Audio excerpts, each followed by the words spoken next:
இனிய என் உறவுகளுக்கு இனிய என் வணக்கங்கள். இந்த பதிவில் பார்த்திங்கன்னா குலசேகர ஆழ்வாரை பற்றி இந்த பதிவில் போடுறோம். குலசேகர ஆழ்வார் யார்? 12 ஆழ்வார்களில் அவர் ஒரு ஆழ்வார். 5000 ஆண்டுகளுக்கு முன்பு இன்று இருக்கிற கொச்சி தான் வஞ்சிக்களம்.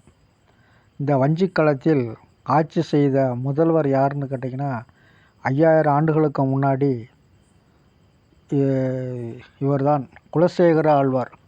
தெய்வத்தன்மை வாய்ந்த தமிழ்நாடு முற்காலத்தில் சேரநாடு, சோழநாடு, பாண்டிய நாடு என முப்பெரும் பிரிவுகளாக அமைந்திருந்தது. இவற்றில் மலைவளமிக்க நாடு சேரநாடு. இந்நாட்டில் முற்காலத்தில் திரு வஞ்சிக்களம் என்ற நகரம் சிறப்புற்று விளங்கி வந்தது. இந்த நகரத்தை திடவிரதன் என்னும் பெயருடைய மன்னன் முன்னொரு காலத்தில் பெரும் சிறப்புடன் ஆண்டு வந்தான். இந்த மன்னனுக்கு எல்லா செல்வங்களும் இயல்பாகவே வாய்த்திருந்தன என்றாலும் பிள்ளை செல்வம் மட்டும் வாய்த்திருக்கவில்லை. செல்வங்கள் பலவற்றை பெற்றிருந்தாலும் பெற்றோர் என்னும் பெயர் ஒருவருக்கு வாய்ப்பதில்லை. பிள்ளை செல்வத்தை பெற்றவருக்கு மட்டுமே பெற்றோர் என்று பெயர் உண்டு. எனவே திடவரதன் திருமாலின் திருக்கோயிலுக்கு நாள்தோறும் சென்று வழிபாடு செய்து வந்தாள். விழாக்கள், பூசைகள் முதலானவற்றை பெருஞ்சிறப்புடன் செய்து வந்தான். இதன் பயனாக இவனுக்கு பிள்ளை செல்வம் ஒன்று வாய்த்தது.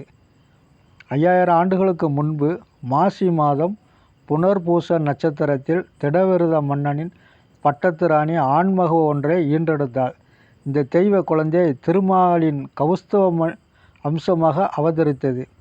இந்த குழந்தையின் பேரழகையும் தெய்வீக ஒளியையும் கண்டு மன்னன் பெரிதும் மனம் மகிழ்ந்தான்.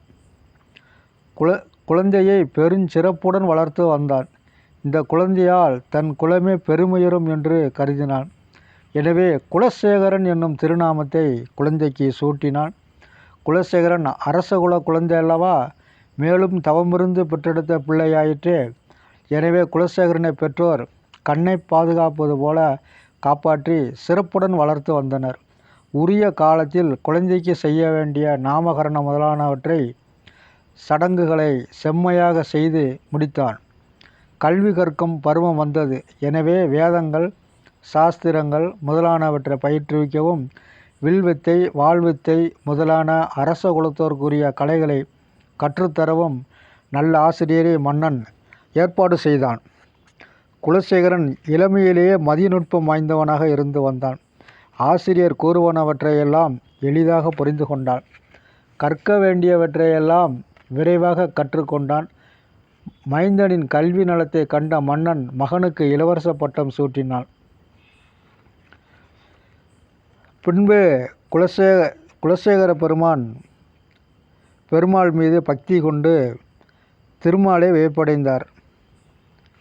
ஆதலால் குலசேகரனுக்கு அரச ஆட்சியில் வெறுப்பு ஏற்பட்டது. பெருமாளே என்று கூறி தன் மைந்தனிடம் நாட்டை ஒப்படைத்தார். பின்னர் திருவரங்க பெருமானின் திருக்கோயிலுக்கு சென்றார்.